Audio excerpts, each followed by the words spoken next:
Yogena chittasya padena vacham malam sharirasya cha vaidikena yopakarotam pravaram muninam Patanjalim pranjaliranatosmi stuve Patanjalim vyasam shankaram cha munitrayam katra sutrasya bhashyasya kramat vivaranasya cha.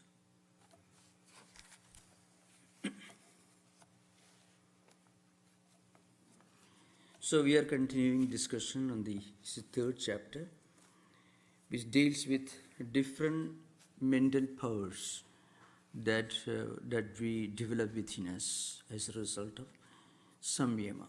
The Samyama is a kind of mental exercise which is a combination of the last three elements of Ashtanga Yoga. That means Dharana, Dhyana and Samadhi. Dharana means the ability to focus our mind with great concentration on one object or one idea or one ideal. And Dhyana is the ability to continue that concentration for a very long time.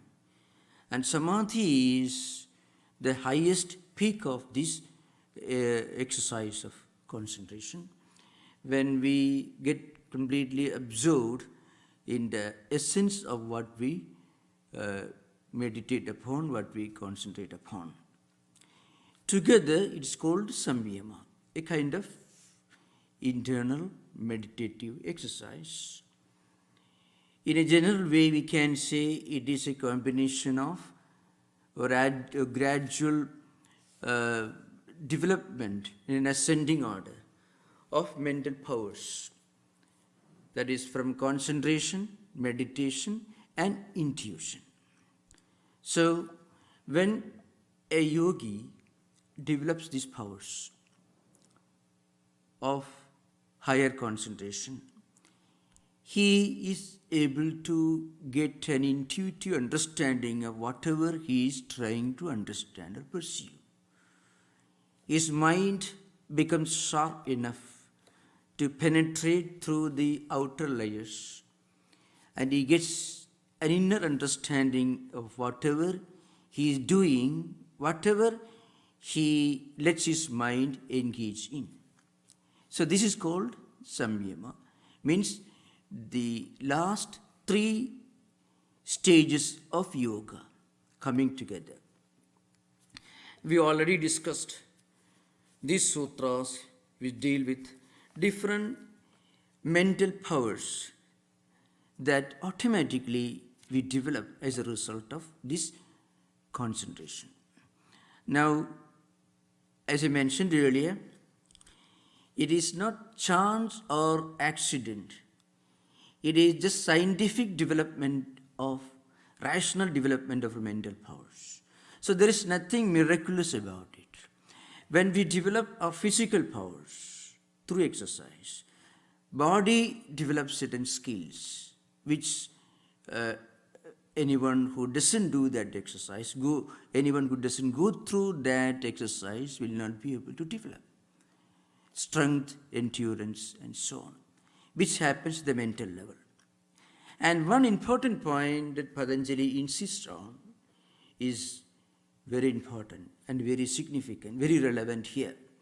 As I mentioned earlier in the last session, the first two sets of disciplines, which include 10 elements, yama and ahimsa, satya, asteya, means non-violence, non-stealing, things that belong to others. Ahimsa, satya, asteya, accepting anything from anybody because that person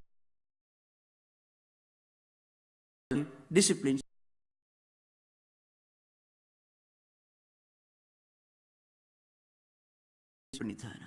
internal and external purity, then fortitude, austerity, reading scriptures, repeating mantras, and then contentment, a feeling of inner completion, inner perfection. so that we'll have no desire for anything. And then Ishwar Pranidhana, a sense of complete surrender to God. So this already we explained many times earlier. That's why I'm going through rather fast.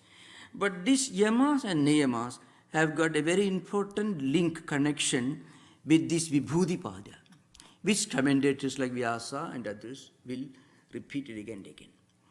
Any person, any individual who develops any of these powers or skills that we already explained in the last few sessions, without going through these inner disciplines, will be facing a serious problem.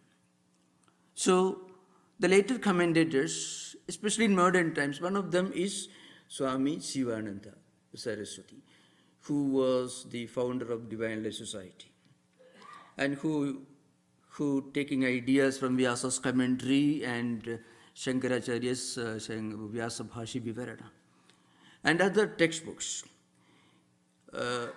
reminded again and again in his teachings, he later became famous. He's one of the persons responsible for popularizing what we now understand Hatha Yoga, physical exercise part.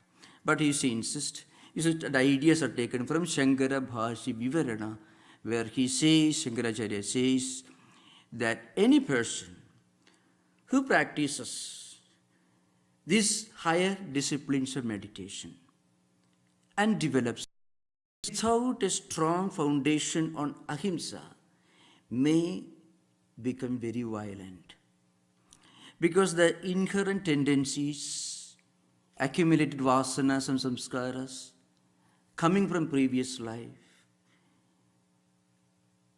a tendency for violence, may get sharpened, may get hyperactivated if a spiritual seeker practices pranayama or higher concentration. So whatever tendencies we have in our mind get sharpened through two important processes that I already explained when we are discussing yamas, niyamas. Vyasa and Shankara Bhashya Vivarana and this Vajaspati and others make this point clear. According to them, when we practice asana, pranayama and samyama, dharana, dhyana and samadhi, any of these exercises, without getting fully established in non-violence, then as a result of generating more energy and more heat within the body and nervous system, those tendencies get hyperactivated. So that person may become a scourge of humanity. Similarly, a person who is not established in asteya and aparigraha and santosha. Santosha is one of the niyamas. Asteya and aparigraha are yamas. Suppose we practice a lot of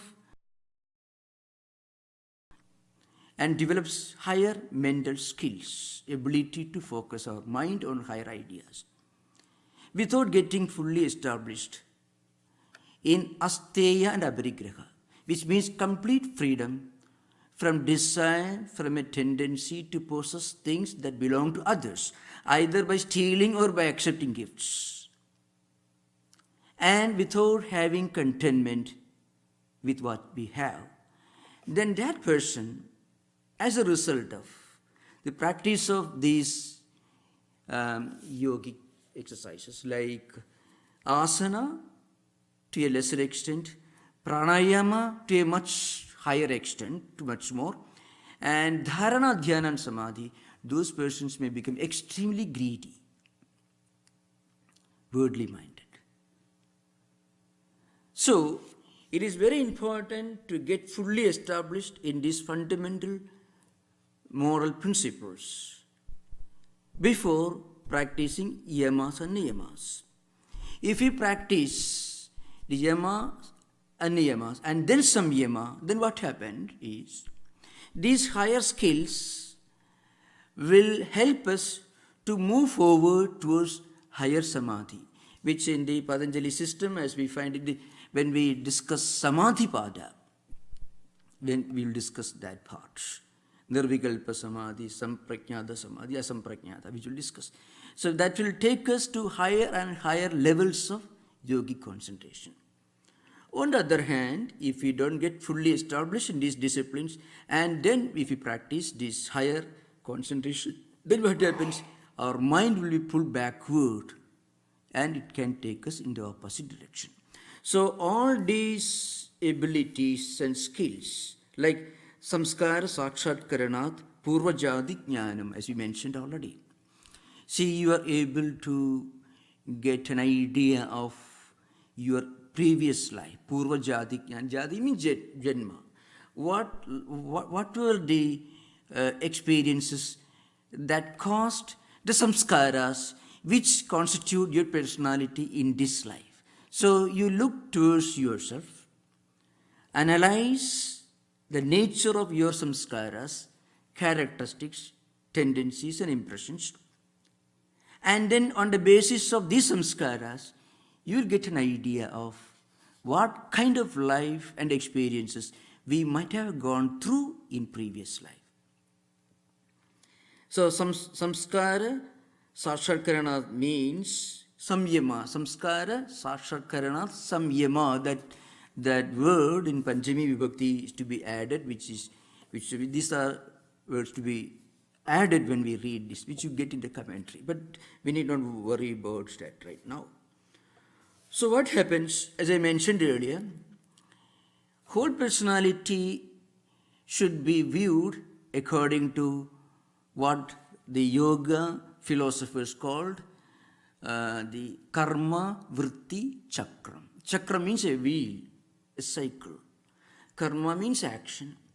Vritti means impressions, tendencies and samskaras generated, created by what we do. When we do something consciously or speak any kind of action, verbal, physical or intellectual or mental action in the form of thought, word or deed, if we do consciously, its after effect doesn't die away when the action is over. It leaves, it registers a strong tendency or impression in the mental world called chittam. So that residual effect is called vritti in the system of Patanjali. So if we do something and if the result is not pleasant, then we will have a tendency to avoid that action because the residual element, which is called vritti, is unpleasant, which prompts us away from repeating that unpleasant action because it produces an unpleasant result which becomes an unpleasant vritti. And that also becomes a samskara which also functions in a negative way. So even if it is necessary, we may not do that. If it is a pleasant result and a pleasant vritti in tendency, then we may have a tendency to do it again.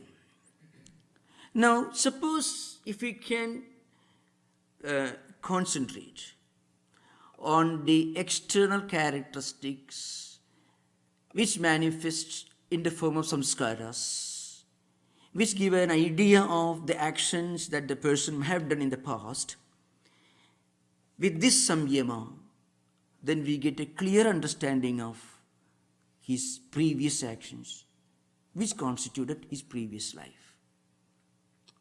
Because every tendency is a result of accumulated samskaras. And every samskara is caused by an action. So, if there is a strong tendency in a person, which you cannot really explain in terms of his experiences in this life, it comes from another source. So when we do samyama, what happens? We get the result of concentration plus meditation plus intuition. Intuitive knowledge is beyond what we get through concentration and meditation and rational analysis, but intuitive knowledge doesn't contradict reason but goes beyond reason. So intuitive knowledge or intuition which a yogi develops cannot be rationally or scientifically explained with the help of the available tools of modern psychology. But that intuition goes beyond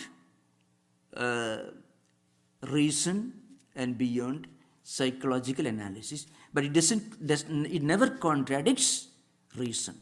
So that's why we already discussed this. So I'm just trying to prepare you for 2 or 3 very important sutras which are very crucial in this Vibhudipada.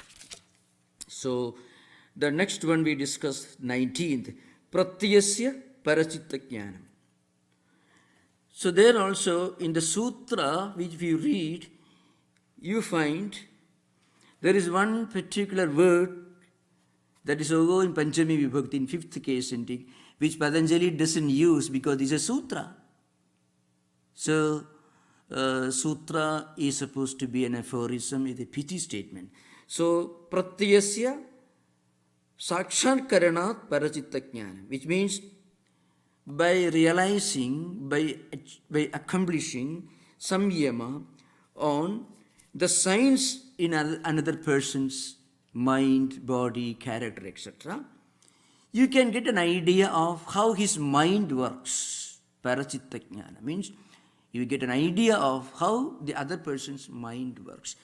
This also we discussed. Next one is, this is today's subject. Nacha tat salambanam tasya abhishayi bhutatvad. This is the 20th sutra. So nacha tat salambanam. Here tat here means, if those who know want to study the sutra, means tat means parachittam, which again should be added. So you have to remember, in the printed versions, Patanjali sutras are mentioned, but there may be 1 or 2 words that should be added to this sutra to get full meaning. So these words are called Vakyashesha, means to be added or to be understood as part of the sutra. We get only from later commentators. So the idea is this: when you do samyama, you will find that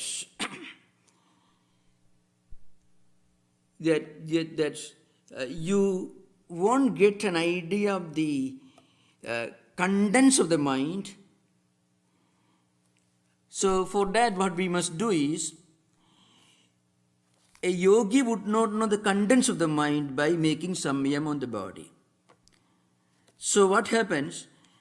The samyama on the body will reveal some of his characteristics, but the second samyama on what the body reveals about the person's mind, because body and its actions may also reveal how the person's mind works. So yogi is able to penetrate through the outer layer of external signs of a body, of a human being, and will be able to get a complete understanding of the way that other person's mind works through this twofold samyama on the body and what the body reveals about that person's thoughts or functions of the mind.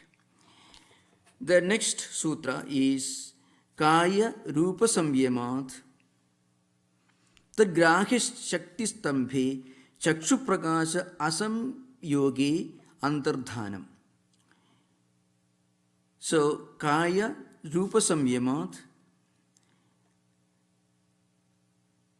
Tadgrahya Shakti Stambhe Chakshu Prakasha Asam Yogi Antardhanam, which means when a yogi practices samyama on the external form of anything, then what happens? He is able to distinguish rupa, the external form, and also its perceptibility. As I mentioned, through constant concentration, intuitive concentration, the yogi is able to distinguish a form, that is the external form of the body and the body itself. That means the perceptibility of an object and the object itself are normally blended together for any ordinary person. A yogi is able to analyze an object with his intuitive power as a combination of Pancha Mahabhutas. So that is called Kaya Rupa. The form of a body, the form of any body means any entity, any visual object, is the result of 5 elements. Now, the yogi is able to distinguish what a normal person will not be able to do. That means the perceptibility or form of an object and the object itself, which are together, blended together for any ordinary person. I know, so if you have got any doubt, you can ask.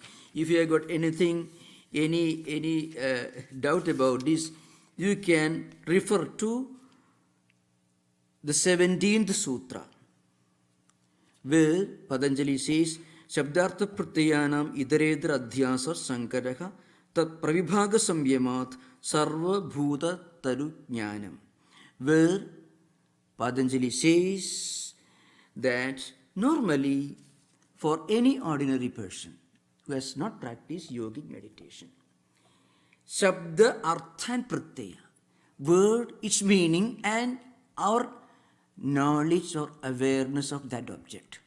Let us say a horse, the word. Its meaning is it's an animal. And then the third element is our awareness of the fact there is a horse in front of us.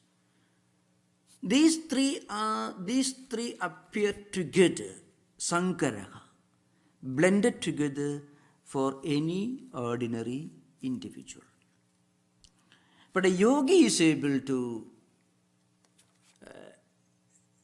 analyze threadbare, each separate from the other.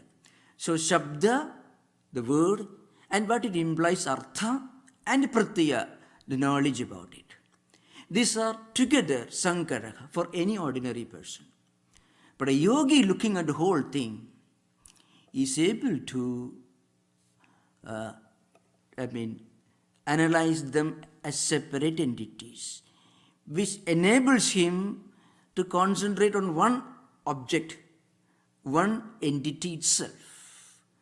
So here in the sutra, of course in this 19th sutra, what Patanjali says is, a yogi with his Samyama meditation is able to distinguish form and the body, which is not possible for any ordinary being. Like the Shabdartha Pratyayana, because he has already trained in separating Shabda, Artha and Pratyaya, the word and what it implies, and also our knowledge about it.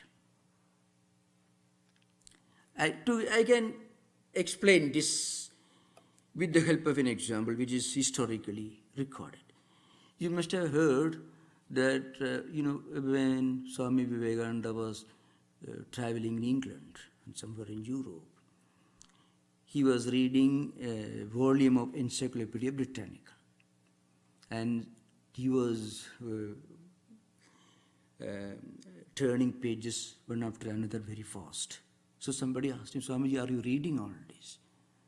So Swamiji said, yes, but couldn't believe because he was turning the pages so fast that normal person may not be able to do. Then Swamiji challenged, you can test me.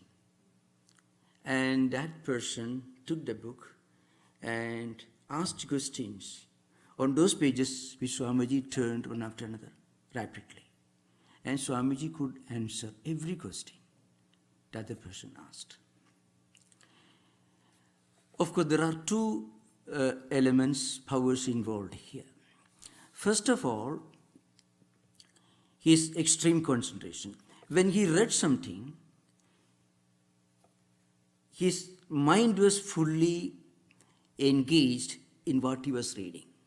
Normally, when we read a book, along with reading, we also may be hearing the sound of a car moving in the street. We may be concentrating on what we read, but because our concentration is not 100%, our ears will be hearing the sound coming from the street. And perhaps we may also be thinking about what we bought from Trader Joe's the previous day. And if there is incense stick burning in the shrine, we may also be enjoying the smell of it. So, all the 5 senses of perception are not focused on what we are reading. Eyes are focused here, but when eyes may be focused on the word what that we are reading, but eyes also may be seeing at the mental level some visual object that we may have seen the previous day. So the sense of sight, sense of touch, and we may be pressing our fingers on the table on which the book is kept. The sense of touch is doing something. The sense of vision also may be mentally seeing from memory what we saw some time past. And we may also be hearing the sound. Sense of hearing also may be drawn, may drag the mind towards the street from where the sound is coming. And there is a sense of smell also may be enjoying the perfume, maybe the smell of incense stick. At the same time we are reading. So what happens? What we read, we don't remember. Only a fraction of the mind is allowed to focus on what we read. But when a yogi does it, what happens is, on the one hand, a yogi is able to, through pratyahara, a yogi is able to withdraw his 5 senses from external objects and fully focus on what he is reading, with the result that his mind is not being dragged towards various external objects by the senses of perception. Eyes are not dragging the mind towards a visual object. The sense of hearing is not dragging the mind towards a car that is making a noise in the street. And the sense of smell is not dragging the mind towards a perfume that is coming from the shrine. Like that, all the 5 senses are cooperating with the mind by withdrawing completely from external things. So yogi is able to fully focus his mind on what he is doing. Now what happened?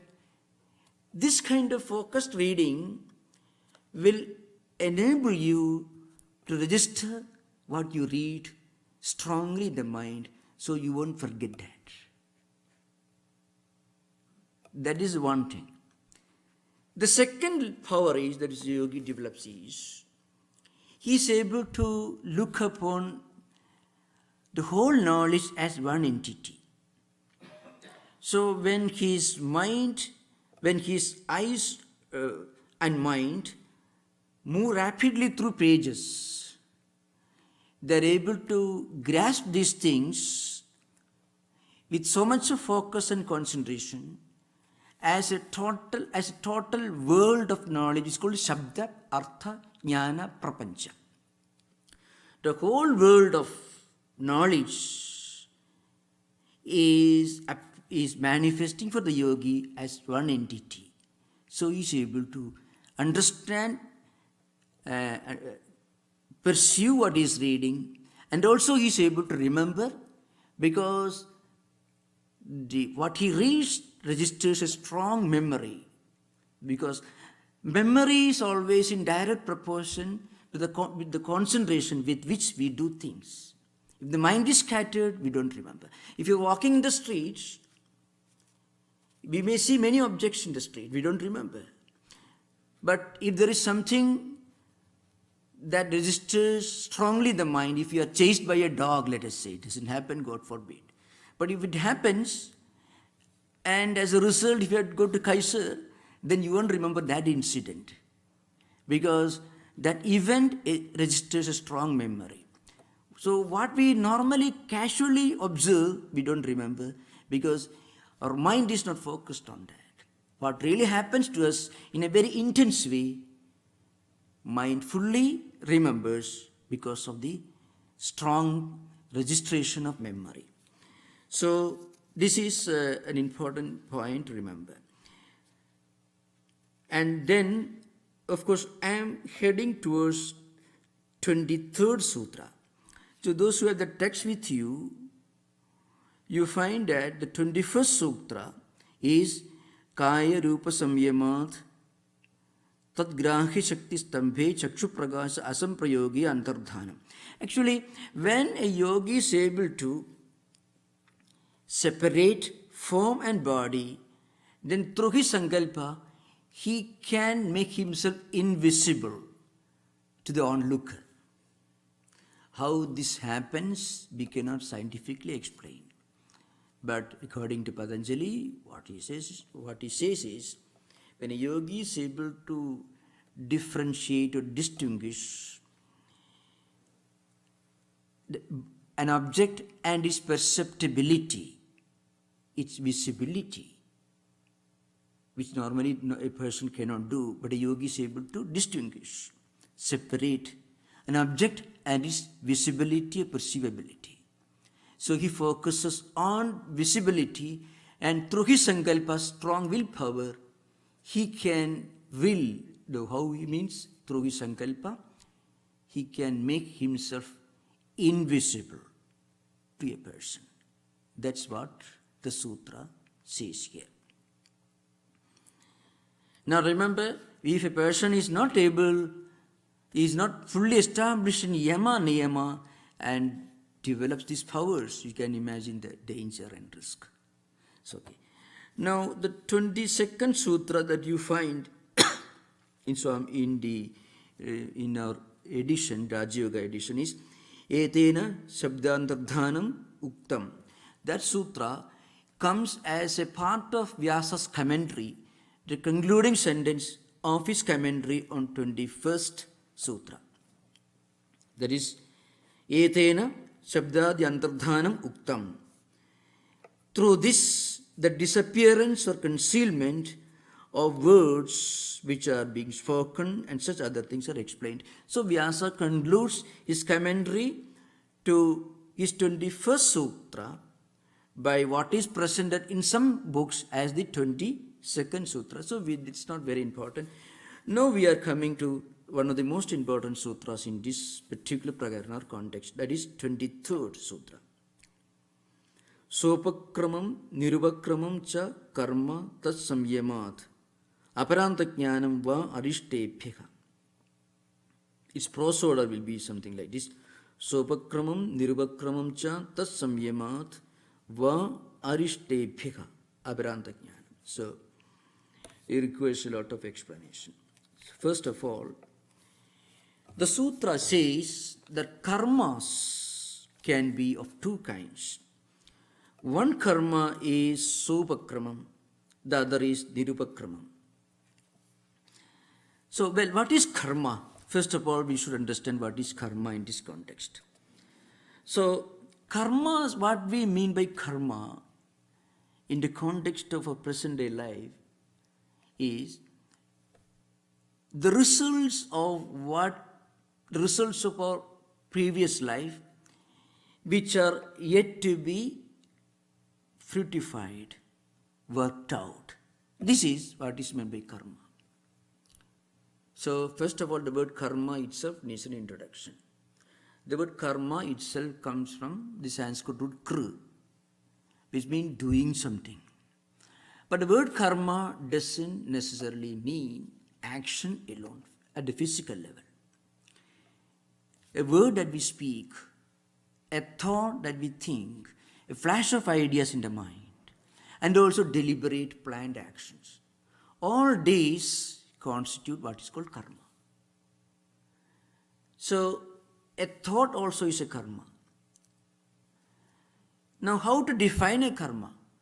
Karma is nothing but what leaves a residual element after it is over. So, whatever we do, not necessarily physical actions, but whatever we speak or whatever ideas we think, all these have one visible, tangible, immediate result, and also an invisible result that we may experience at a later period. So these are two aspects of a karma. So remember, karma is not just physical action alone. Words, thoughts, deeds, everything is karma. So this karma belongs to two categories according to this sutra. One is sopakramam, which means karmas which are about to be worked out soon, immediately in our life. Nirupakrama means karmas which may be worked out gradually in the long run. So the commentators will use certain technical terms. Shigra vipakam is sopakrama, means certain actions that we do that we are sure will be worked out. The results of certain actions that may work out immediately, very soon. And then the second category of karma and its results, Chiravibhaga, means karmas it to be worked out gradually in the long run, maybe in this life, next life. Now, what a yogi achieves this? By analyzing, by concentrating on certain external signs, portents, which in the sutra is called arishta. The yogi is able to know the exact time of separation from their physical bodies.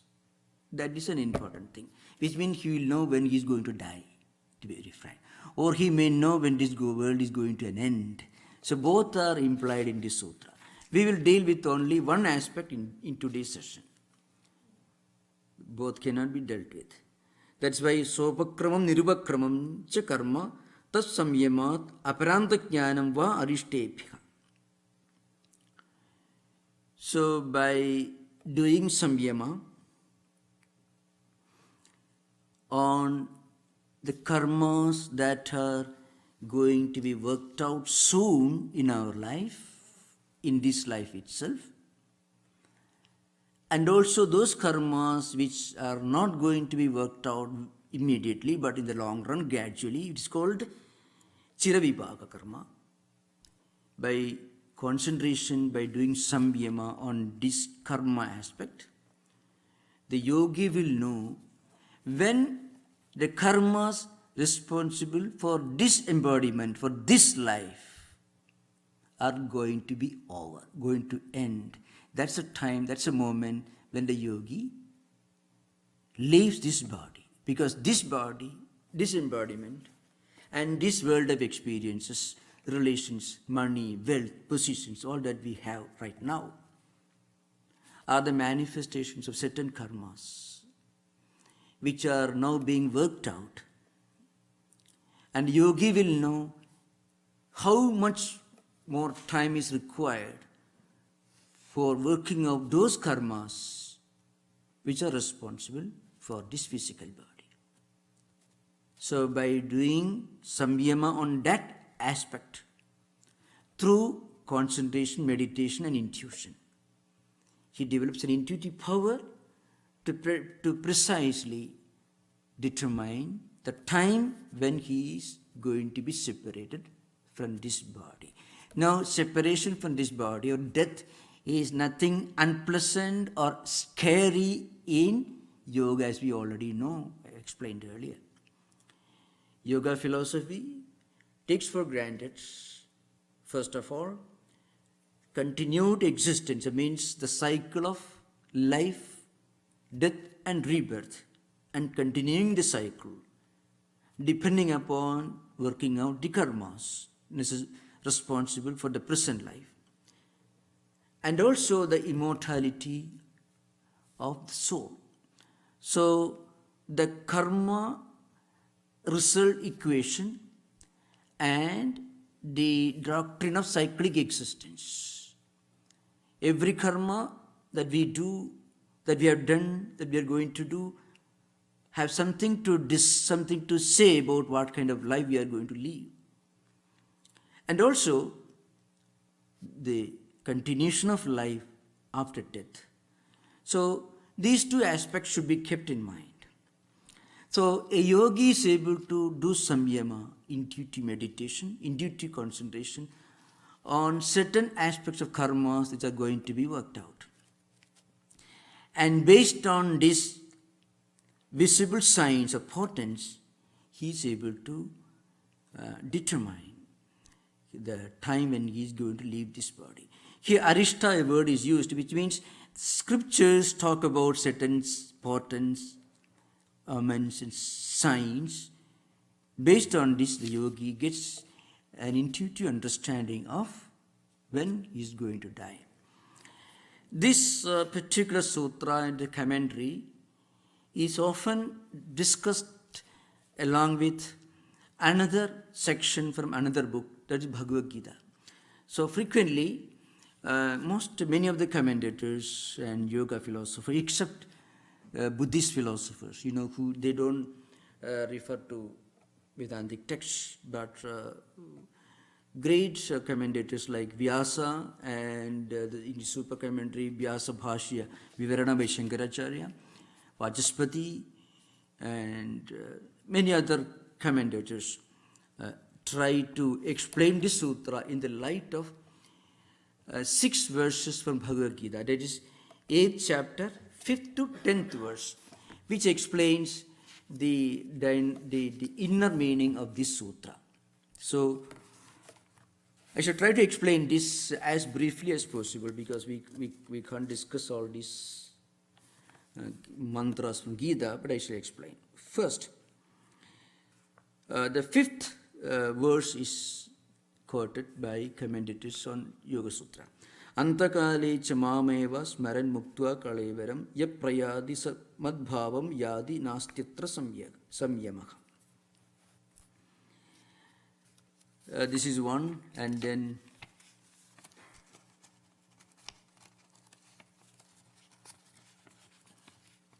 the next one is yam yam vapi smaran bhavam tyajatyante kalevaram tam tame vaiti kaunteya sada tadbhava bhavitaha.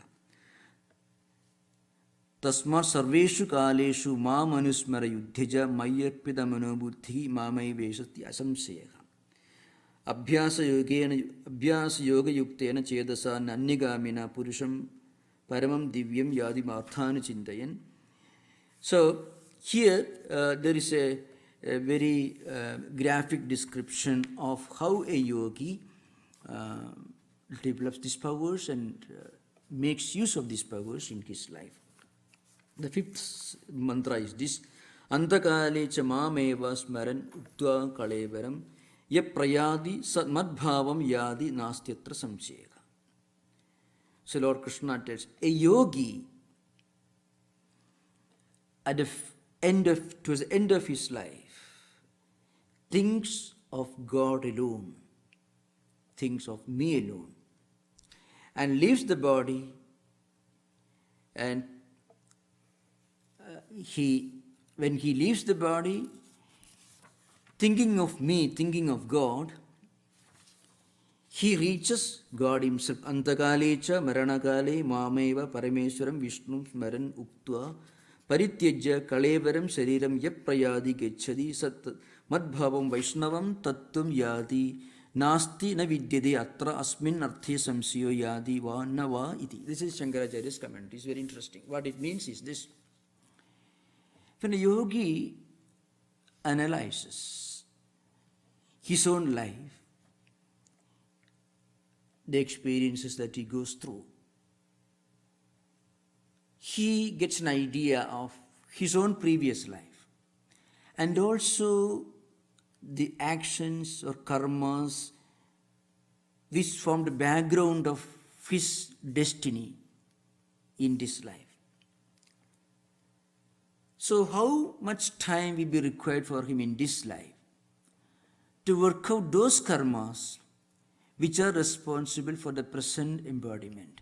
So the whole world of karma should be understood properly. The whole world of karma and its result can be analyzed by classifying them into three categories. One set of karmas which are directly responsible for the present life. If we have everything going on fine for us in this life, it means we may have done certain meritorious deeds in the past. There are people for whom everything happens automatically, gradually, as if it is like a great spiritual seekers, great spiritual giants will just produce. If their life almost looks like a drama, as if God has himself prepared a stage for them to play the role of an actor. A particular stage is ready for you to take your role. You find like that. So, by doing samyama on the present embodied life, the yogi understands the set of karmas necessary for the present life. It's called Prarabdha karma. Prakashena arabdham karma, Prarabdha karma means karmas which have already started working out. And as a result of working out of those karmas, we are born in a particular family, in a particular culture. We are born with certain tendencies and some characteristics. And all these are the results of working out of certain karmas that come from previous life. That is called Prarabdha karma.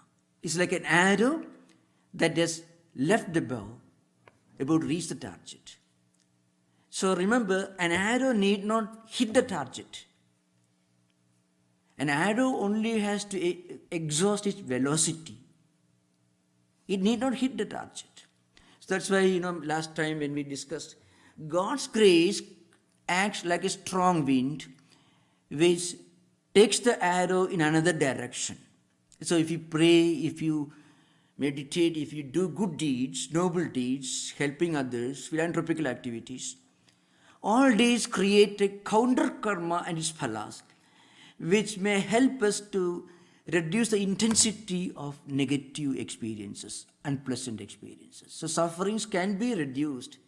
The intensity can be drastically reduced by doing good deeds through prayer, either the subjective level, through spiritual practices, prayer, meditation, or the objective level by helping others. So, Prarabdha karma is like the arrow which has to exhaust its velocity and momentum. It is already left the bow, so the archer has no control over it.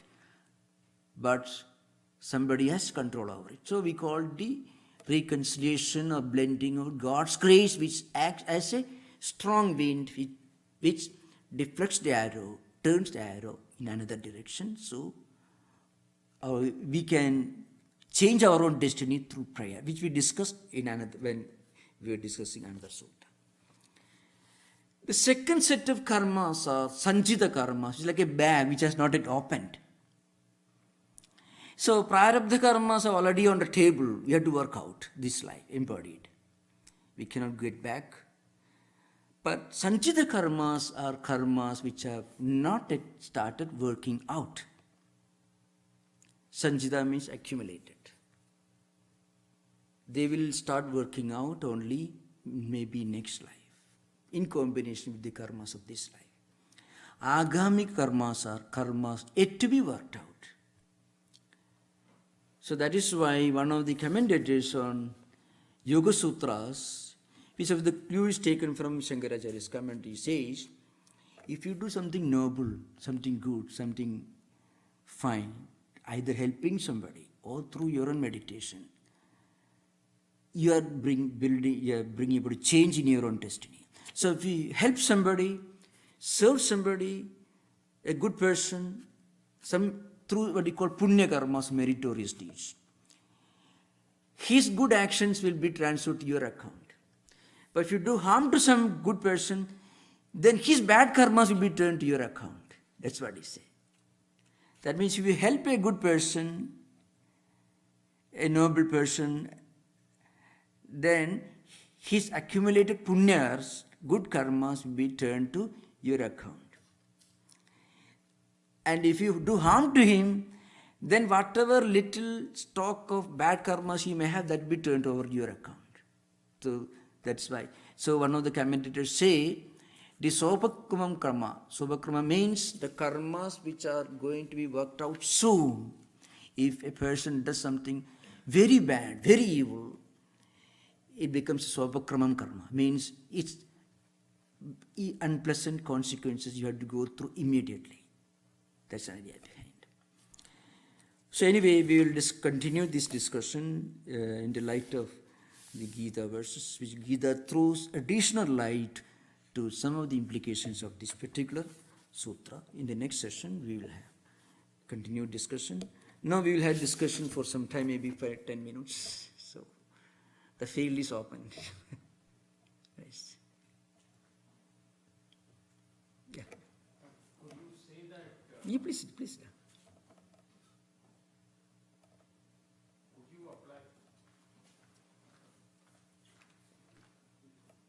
Could you apply mathematical equation to say that sanchita karma plus prarabdha karma plus agama karma, if it is equal to 0, you will get nirvana? That's true. But then if it is 0, then we won't have this life. The very fact we have this embodiment shows some set of prarabdha karmas have started working out. Agame karmas are karmas that are yet to be fructified. I mean, we continue based on what we are doing in this life. So, in fact, when all the karmas are exhausted, according to Buddhism, for example, when all the karmas are exhausted, Trishna will be extinguished. So, you will be completely free from this chakra, this cycle of rebirth, and nirvana will be instant. So, according to Vedanta, there is an interesting discussion in Shankaracharya's commentary on the Chandogya Upanishad. What does a person do when he reaches the highest spiritual realization? It's called Jivanmukti. You already liberated, but you are still very much alive. You may be working, you may have different responsibilities. So a person who has become a Jivanmukta through spiritual practices, liberated, he need not die. He may continue living, but whatever he does will not produce any vritti or any karma phala. It will not produce any result. Because what a spiritually enlightened person, liberated person does will be automatically unselfish action, disinterested action. Only those karmas that we do with full awareness that we are doing it, and we are doing it for a definite purpose. It's called kartrutva, bhoktrutva, buddhi. Means the awareness, the feeling that I am doing this work. So I am the doer. And I am doing this work for a definite purpose. So these two strong convictions, ideas, will link us to that action. That means the doership and enjoyership, so to speak. I am doing this, and I am the one who is going to enjoy the results of this action. So long as we do anything with this conviction, we cannot get out of the consequences. We are linked to its result. A liberated soul who has completely worked out all his karmas may continue living, doing good for others, but his actions will never be selfish actions. He will be doing his work as part of his physical embodied being. He may eat food, he may do the work. You know that Vyadha, the story of Vyadha in the Mahabharata, who was a butcher actually. He was a liberated soul, and he is teaching great philosophy to a saint. The Mahabharata is a long dialogue we already referred to earlier. He was a liberated man. He has reached nirvana. But every day he used to cut animals and distribute meat to satisfy his customers. That was his profession. But while doing it, he was totally detached. So you can, such persons are found. So karma, when all the karmas are exhausted, it need not mean the end of this life. It could only mean the end of cyclic existence, rebirth and so on, this process. Please. So Swami, presuming I have many past lives, that I have many karmas, it does not sound like it is possible to exhaust these karmas, because you have all these categories of karmas that you keep accumulating. Every life you keep accumulating. So this, I mean, it is sort of a self-fulfilling prophecy that... Yeah, that's a very important question. No, the reason why it's important is, it is not physically possible for anyone to exhaust every karma piece by piece. So, there are two open paths to exhaust karma. One, to surrender, either surrender to the will of God, developing higher devotion, or what do you call the realization that we are the Atman, we are not the doer, we are not jivas, we are not these embodied beings with body, mind and intellect, all this, we are not this embodied entity, we are the all-pervading Atman, which is not subjected to the laws of cyclicism. So once we realize this as an experience, then immediately we are liberated. Or when we surrender completely to God. We discussed in Girichandra Ghosh's case. For him, it was a moment was enough for him. So Sri Ramakrishna himself explains this. See, the room may be in pitch dark, but you just bring one light. The darkness doesn't disappear piece by piece, little by little. You switch on the light, darkness is gone all of it quickly. So all karmas get worked out through either highest devotion or through realization through the path of knowledge, Advaitic realization. So the karmas apply only when I identify with the body and mind. Exactly. In fact, when we do not identify ourselves as the doer of this action, and also as the one who is going to enjoy the results of this action, then we won't be doing anything wrong. We won't do anything very bad in a very unselfish way. That is why, selfishness is sin. Swami Vivekananda, selfishness is equated to sin by Vivekananda. So the point is, the moment we get separated from this doership element, it's an important aspect of what we, in our actions, has been in all actions, and also the enjoyership. I'm going to enjoy or suffer the results of these actions, and I'm the one who is doing this action. Once this identification is gone, then we are liberated. Slowly, by reducing this identification through contemplation, thinking, that also we slowly reduce this identification. That's it.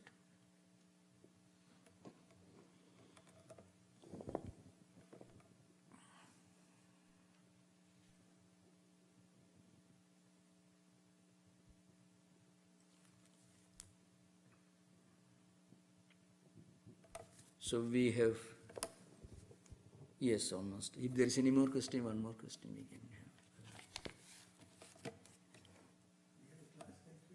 have. Next week we have, yes, next week we have. Om Shanti Shanti Shanti Hari Om Tat Sat Sri Ramakrishna Arpanamastu.